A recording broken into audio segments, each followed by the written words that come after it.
झारखंड में साल के अंत में होने वाले विधानसभा चुनाव से पहले जनता दल यूनाइटेड ने 11 सीटों पर चुनाव लड़ने का मन बना लिया है। इसमें से झारखंड की 3 विधानसभा सीटों को जेडीयू ने प्राथमिकता में रखा है। प्रदेश जनता दल यूनाइटेड के प्रतिनिधि मंडल ने आगामी चुनावों को लेकर बुधवार 2 अक्टूबर को सीएम नीतीश कुमार से उनके पटना स्थित मुख्यमंत्री आवास पर मुलाकात की। इसी दौरान झारखंड में चुनाव तैयारियों पर चर्चा की गई। बैठक का नेतृत्व झारखंड जेडीयू के प्रमुख और राज्यसभा सदस्य खीरू महतो कर रहे थे। रिपोर्ट के मुताबिक बैठक के दौरान खीरू महतो ने सीएम नीतीश से झारखंड में 11 सीटों पर चुनाव लड़ने की मांग की। खीरू महतो ने सीएम नीतीश कुमार को झरिया, टुंडी, मांडू, छतरपुर, मांडर, तमार, पूर्वी जमशेदपुर जैसे विधानसभा सीटों की कार्यकर्ता सम्मेलन की रिपोर्ट भी सौंपी। खीरू महतो ने बताया है कि नीतीश कुमार ने 11 सीटों पर लड़ने के सुझाव पर आश्वासन दिया है कि वह इसे गंभीरता पूर्वक लेंगे।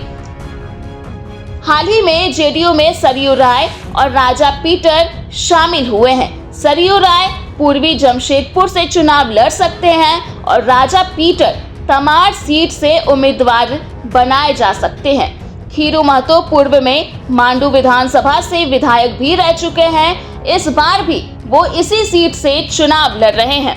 अब ऐसे में सबसे बड़ा सवाल ये है कि क्या एनडीए में भाजपा जेडीयू के 11 सीटों पर चुनाव लड़ने के लिए राजी हो जाएगी? हाल ही में भारतीय जनता पार्टी ने कहा है कि वह राज्य में ऑल झारखंड स्टूडेंट्स यूनियन और जनता दल यूनाइटेड के साथ गठबंधन में चुनाव लड़ेगी, लेकिन कौन कितनी सीटों पर चुनाव लड़ेगा, फिलहाल इसको लेकर चर्चा जारी है। लेकिन अंदर खाने से ये बात है कि भाजपा जेडीयू हो या फिर आजसू, किसी को भी इतनी सीटें लड़ने के लिए नहीं देने वाली है।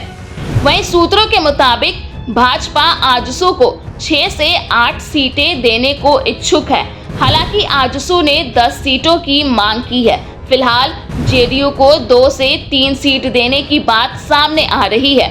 ऐसे में जेडीयू का 11 सीटों पर गठबंधन में चुनाव लड़ने की योजना सफल तो नहीं दिख रही है।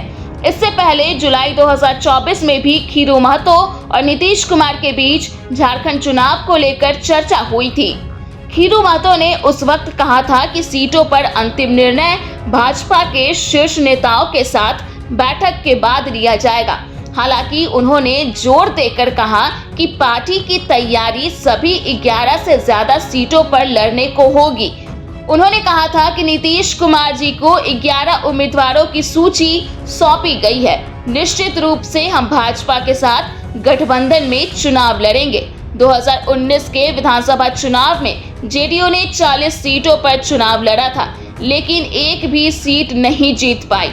इसी तरह 2014 में भी उसे एक भी सीट नहीं मिली थी, जब उसने 45 सीटों पर चुनाव लड़ा था।